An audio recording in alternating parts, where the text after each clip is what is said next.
I'm not referring to police sirens, ambulance sirens, or anything of that sort. That would be preferable at this point. It's been about 24 odd hours since the civil defense sirens began their shrill, deafening roar, waking up my entire city. It's omnipresent, forever signaling some sort of attack, some sort of assault on a city, a sleepy, medium-sized, Midwestern town whose only claim to recognition is having an above-average obesity rate. But worse yet, there isn't a single news story on the matter. Not even so much as a comment from the local news station or my nosy neighbors on Twitter. The sirens picked up around 5 a.m. last night, jolting me from my already less than peaceful slumber. My neighbor, something of a cook, mind you, seemed to have been screaming in the early morning hours. My initial reaction was that the sirens were a mistake, a sort of false alarm, akin to what had happened over in Hawaii years prior. Within minutes, I got a myriad of concerned texts from my neighbors and acquaintances, including the hectic group chat between myself and my perpetually misinformed boomer neighbors. A twister, maybe? I don't remember reading about rain. Ain't no twister? Are you stupid? It's probably the Chinese. Damn it, Jim. Ain't no Chinese gonna bomb. Nothing of value here. I began to develop an agonizing migraine about 15 minutes into the siren song, likely only calibrated by the incoherent musings of my social circle. I went to walk outside for a bit of relief, but right before my sweaty palm touched the doorknob to walk out, a new notification came across my phone screen. Emergency alert. Tornado warning in this area till 5:45 a.m. CDT. Stay away from windows and take shelter now. Check local media. NWS. I paused and walked back to my kitchen, a little bit puzzled. We hadn't received any thunderstorms lately, had we? I'd have known. In fact, shit, I definitely have known. I work with the National Weather Service. What the fuck? We didn't send this notification. My mind began to wander, trying to rationalize this alert and the sirens that seemed to only be amplifying. I hurried onto my laptop and plugged in the link to the ongoing Doppler radar. I was correct. No storms within a 200-mile radius. Understandably a little freaked out, I phoned a coworker of mine at the NWS, who I hoped was working graveyard. I just prayed we hadn't made an error that scared the living bejesus out of our town. Hey Craig, he answered. Yeah, look man, did we send that alert?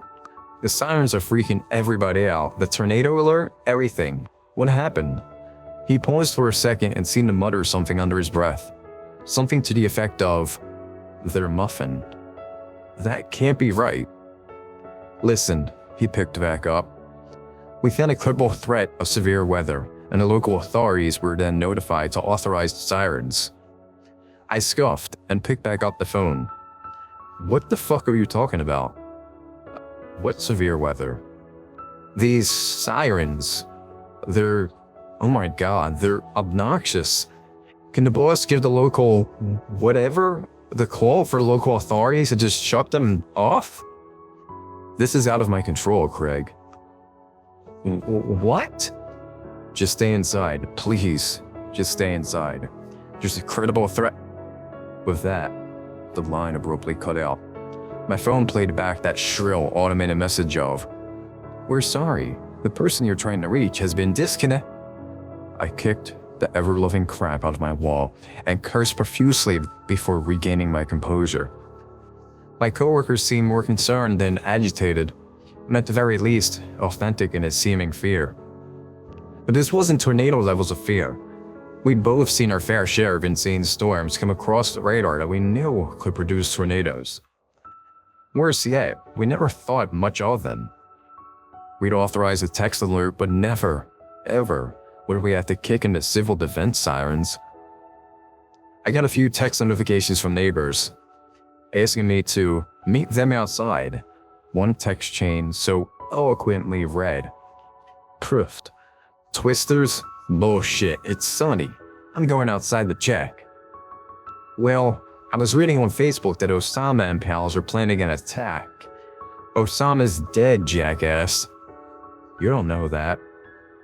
The incoherent hordes of texts coming across my screen from conspiratorial old folk were too much to handle. They seemed to be meeting on the street to discuss and try to talk over the incredibly loud, insanely persistent air sirens. They just kept chirping. They'd slow down, then ring in your ears all over again. Not wanting to see my neighbors, I turned on my TV and set the channel to the local news. Before I could listen in, I heard a change in tone from the sirens. I mean, they were still absolutely drowning out any and all noises in my house, but I could faintly hear another pitch beneath them, almost like a faint squeal. I shrugged it off, tried to remain nonplussed, and kicked on the apathy titled Early Bird News. Wait, where the hell were the newscasters? Tom and Dana are usually on at 5:30 every morning. On my silver screen was the instantly recognizable channel, Newsroom. Just minus the news team. Yet the headlines rolled across the screen regardless. Some political, others about local events, but nothing mentioning severe weather or these insanely annoying sirens. Frustrated, I went to check on my friends outside, but as I inched closer to my front door, I could hear that immensely irritating pitch beneath the sirens. Curious, I began to take a few steps back and noticed a definite change in tone.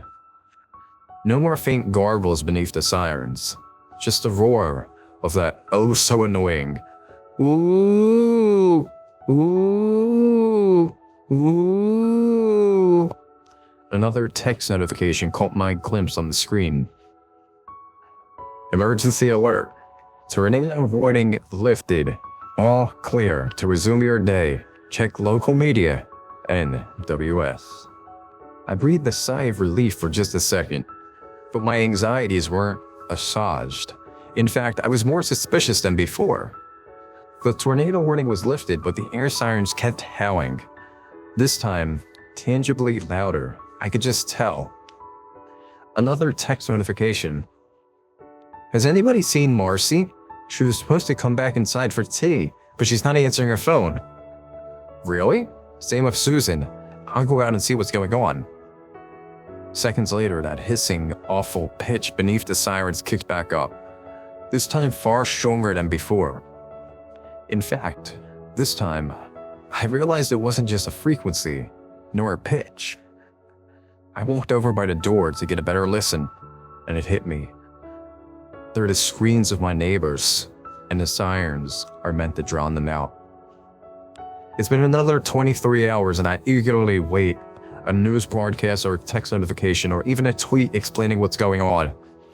My migraine is so excruciating now that I feel my head might explode. I wonder, more worryingly, what became of my neighbors, my co-workers, and my friends. But until the maddening sirens come to a close, I'm not opening my front door.